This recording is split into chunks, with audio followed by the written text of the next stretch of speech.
So I'm doing some stupid desk job. I didn't sign up to do that. I wanted to go over there and run a press just like you told me I was going to do. If you're not going to give me my money, then you're going to have hell to pay.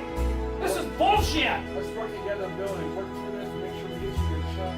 Well then, get it. To hear from you to say, oh, good, you're not a druggie.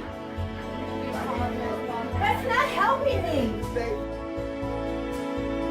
Frustrating? My friend works at Manpower. He told me to go to Manpower. He told me you guys suck. Okay. And I said, no, I've heard good things about you. Now